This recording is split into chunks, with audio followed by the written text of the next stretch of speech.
Number 18. I'm Charlie Reeves, manager of Toon Skills Company. If you're interested in new webtoon making skills and techniques, this post is for you. This year, we've launched special online courses, which contain a variety of contents about webtoon production. Each course consists of 10 units that help improve your drawing and storytelling skills. Moreover, these courses are designed to suit any level, from beginner to advanced. It costs $45 for one course, and you can watch your course as many times as you want for 6 months. Our courses with talented and experienced instructors will open up a new world of creativity for you.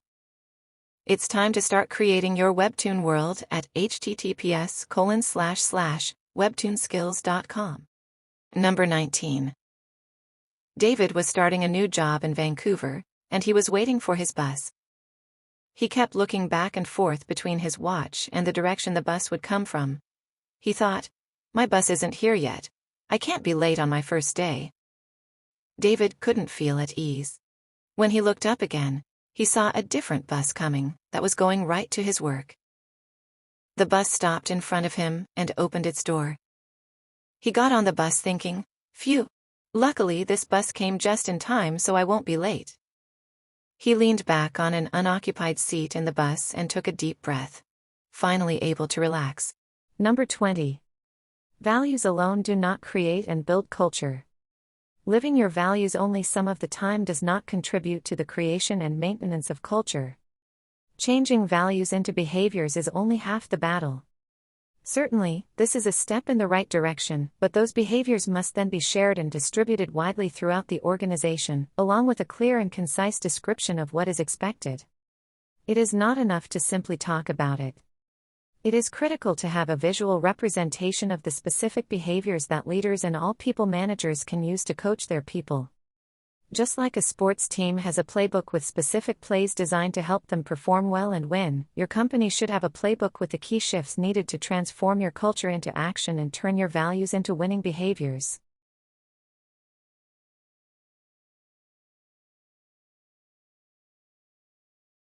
Number 21. How you focus your attention plays a critical role in how you deal with stress. Scattered attention harms your ability to let go of stress, because even though your attention is scattered, it is narrowly focused, for you are able to fixate only on the stressful parts of your experience. When your attentional spotlight is widened, you can more easily let go of stress. You can put in perspective many more aspects of any situation and not get locked into one part that ties you down to superficial and anxiety-provoking levels of attention.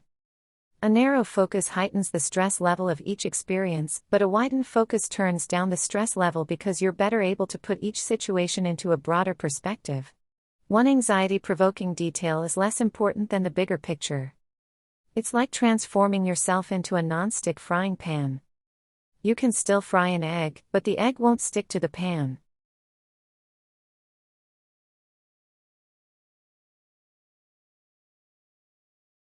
Number 22. Being able to prioritize your responses allows you to connect more deeply with individual customers. Be it a one-off interaction around a particularly delightful or upsetting experience, or the development of a longer-term relationship with a significantly influential individual within your customer base. If you've ever posted a favorable comment, or any comment for that matter, about a brand, product, or service, think about what it would feel like if you were personally acknowledged by the brand manager, for example, as a result.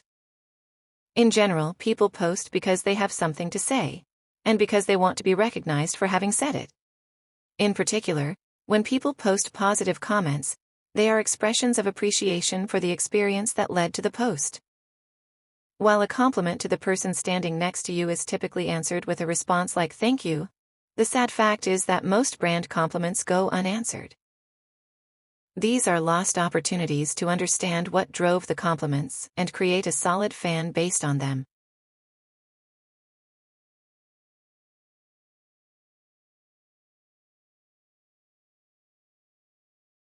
Number 23. Managers of natural resources typically face market incentives that provide financial rewards for exploitation. For example, Owners of forest lands have a market incentive to cut down trees rather than manage the forest for carbon capture, wildlife habitat, flood protection, and other ecosystem services. These services provide the owner with no financial benefits, and thus are unlikely to influence management decisions. But the economic benefits provided by these services, based on their non-market values, may exceed the economic value of the timber.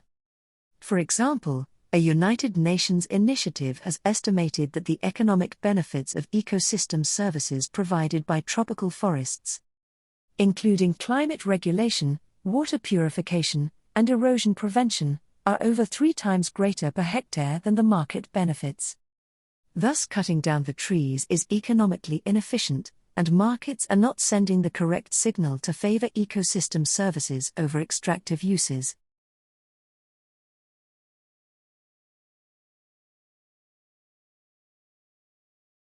Number 24.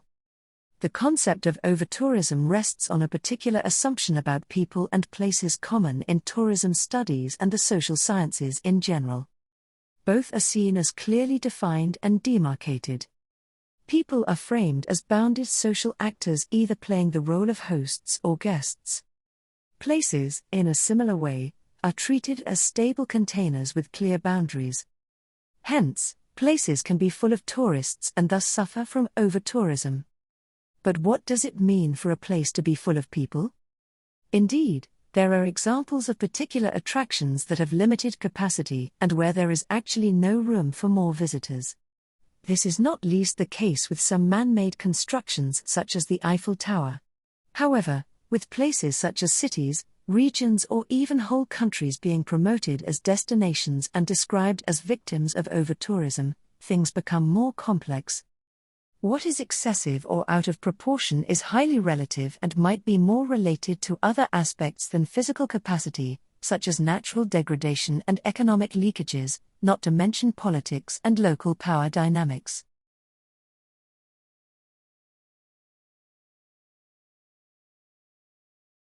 Number 29. A number of studies provide substantial evidence of an innate human disposition to respond differentially to social stimuli. From birth, infants will orient preferentially towards the human face and voice, seeming to know that such stimuli are particularly meaningful for them.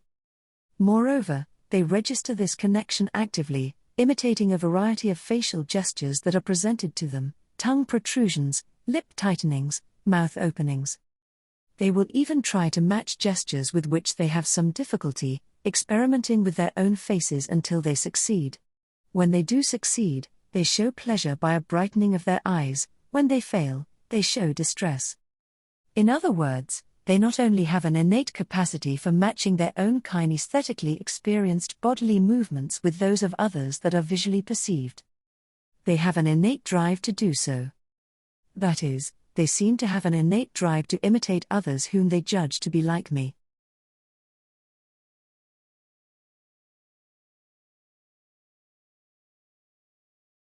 Number 30. Bizarre economies feature an apparently flexible price-setting mechanism that sits atop more enduring ties of shared culture. Both the buyer and seller are aware of each other's restrictions.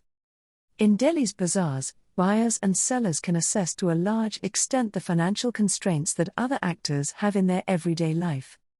Each actor belonging to a specific economic class understands what the other sees as a necessity and a luxury. In the case of electronic products like video games, they are not a necessity at the same level as other household purchases such as food items. So, the seller in Delhi's bazaars is careful not to directly ask for very high prices for video games, because at no point will the buyer see possession of them as an absolute necessity. Access to this type of knowledge establishes a price consensus by relating to each other's preferences and limitations of belonging to a similar cultural and economic universe.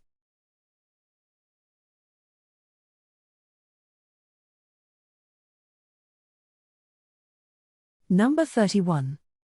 Over the last decade, the attention given to how children learn to read has foregrounded the nature of textuality, and of the different, interrelated ways in which readers of all ages make texts mean. Reading now applies to a greater number of representational forms than at any time in the past. Pictures, maps, screens, design graphics and photographs are all regarded as text. In addition to the innovations made possible in picture books by new printing processes, design features also predominate in other kinds, such as books of poetry and information texts. Thus, reading becomes a more complicated kind of interpretation than it was when children's attention was focused on the printed text, with sketches or pictures as an adjunct. Children now learn from a picture book that words and illustrations complement and enhance each other. Reading is not simply word recognition. Even in the easiest texts, what a sentence says is often not what it means.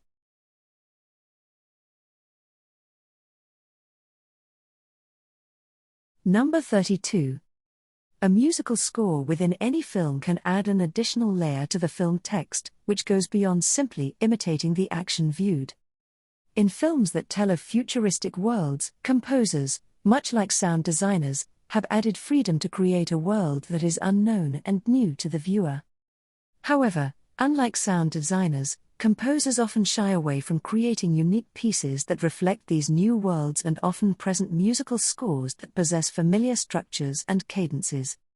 While it is possible that this may interfere with creativity and a sense of space and time, it in fact aids in viewer access to the film.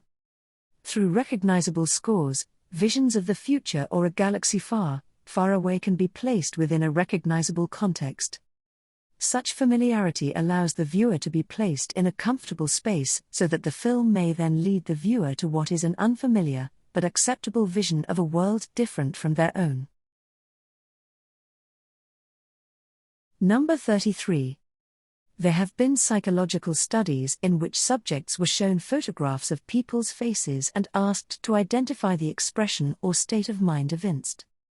The results are invariably very mixed.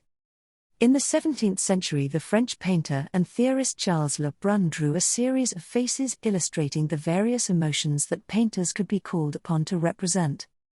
What is striking about them is that any number of them could be substituted for one another without loss. What is missing in all this is any setting or context to make the emotion determinate. We must know who this person is, who these other people are, what their relationship is, what is at stake in the scene, and the like. In real life as well as in painting, we do not come across just faces. We encounter people in particular situations, and our understanding of people cannot somehow be precipitated and held isolated from the social and human circumstances in which they, and we, live and breathe and have our being. Number 34. Everyone who drives, walks, or swipes a transit card in a city views herself as a transportation expert from the moment she walks out the front door. And how she views the street tracks pretty closely with how she gets around. That's why we find so many well-intentioned and civic-minded citizens arguing past one another. At neighborhood meetings in school auditoriums, and in back rooms at libraries and churches, local residents across the nation gather for often contentious discussions about transportation proposals that would change a city's streets. And like all politics, all transportation is local and intensely personal.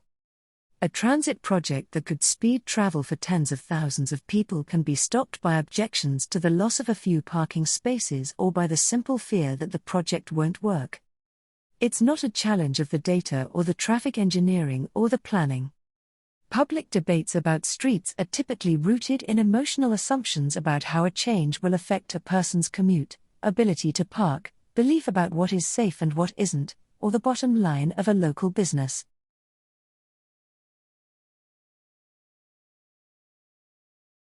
Number 35. Speaking fast is a high-risk proposition. It's nearly impossible to maintain the ideal conditions to be persuasive, well-spoken, and effective when the mouth is traveling well over the speed limit. Although we'd like to think that our minds are sharp enough to always make good decisions with the greatest efficiency, they just aren't. In reality, the brain arrives at an intersection of 4 or 5 possible things to say and sits idling for a couple of seconds, considering the options. When the brain stops sending navigational instructions back to the mouth and the mouth is moving too fast to pause, That's when you get a verbal fender bender, otherwise known as filler. You know, and like are what your mouth does when it has nowhere to go.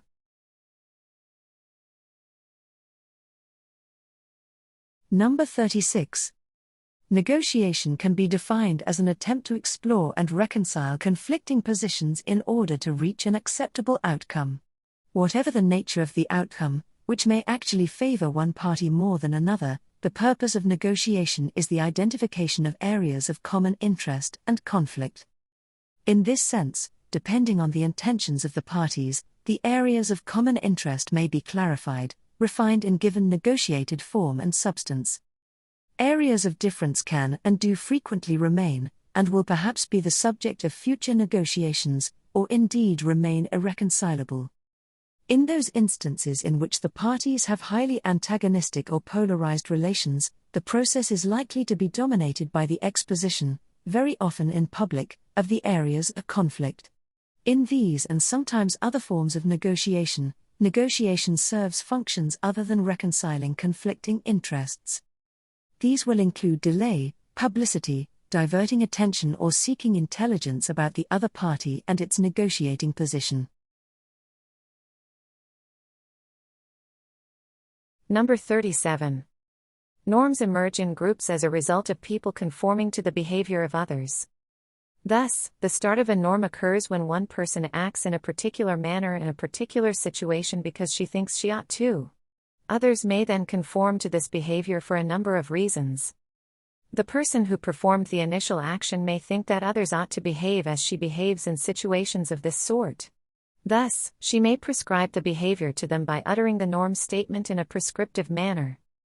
Alternately, she may communicate that conformity is desired in other ways, such as by gesturing. In addition, she may threaten to sanction them for not behaving as she wishes.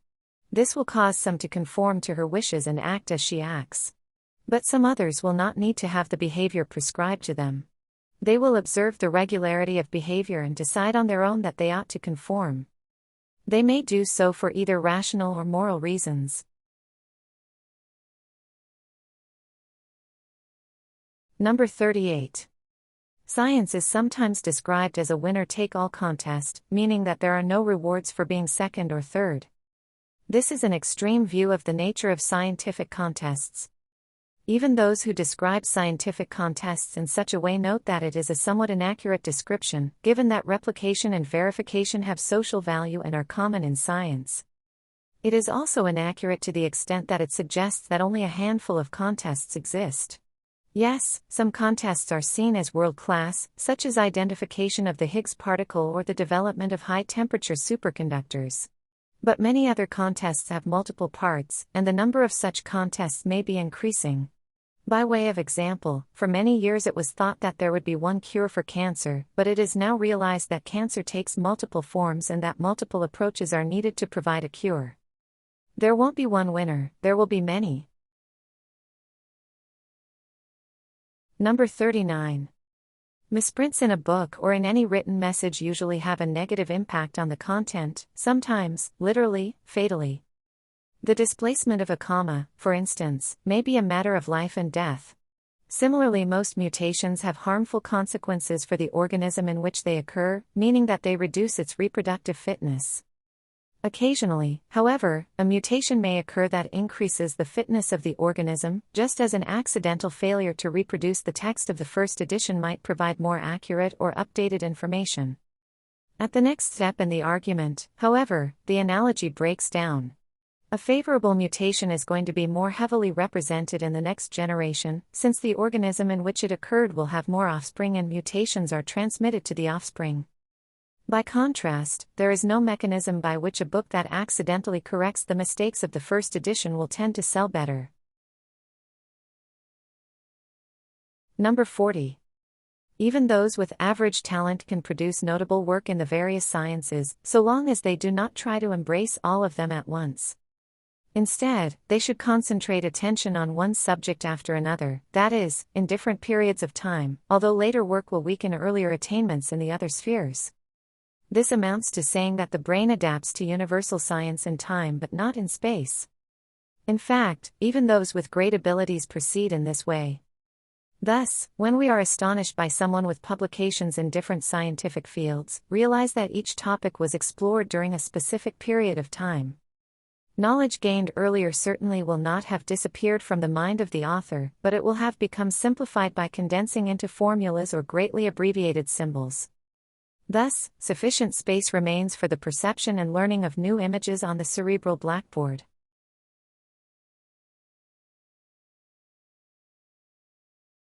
Number 41. One way to avoid contributing to overhyping a story would be to say nothing. However, that is not a realistic option for scientists who feel a strong sense of responsibility to inform the public and policymakers and/or to offer suggestions. Speaking with members of the media has advantages in getting a message out and perhaps receiving favorable recognition, but it runs the risk of misinterpretations, the need for repeated clarifications, and entanglement in never-ending controversy. Hence, the decision of whether to speak with the media tends to be highly individualized. Decades ago, it was unusual for Earth scientists to have results that were of interest to the media, and consequently few media contacts were expected or encouraged. In the 1970s, the few scientists who spoke frequently with the media were often criticized by their fellow scientists for having done so. The situation now is quite different, as many scientists feel a responsibility to speak out because of the importance of global warming and related issues, and many reporters share these feelings. In addition, many scientists are finding that they enjoy the media attention and the public recognition that comes with it. At the same time, other scientists continue to resist speaking with reporters, thereby preserving more time for their science and avoiding the risk of being misquoted and the other unpleasantries associated with media coverage. Number 43. Emma and Clara stood side by side on the beach road, with their eyes fixed on the boundless ocean.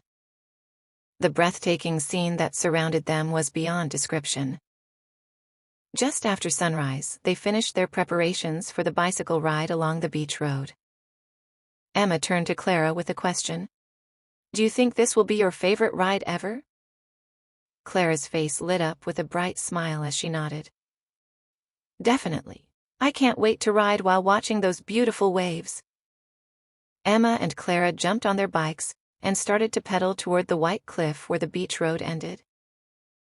Speeding up and enjoying the wide blue sea, Emma couldn't hide her excitement and exclaimed, "Clara, the view is amazing."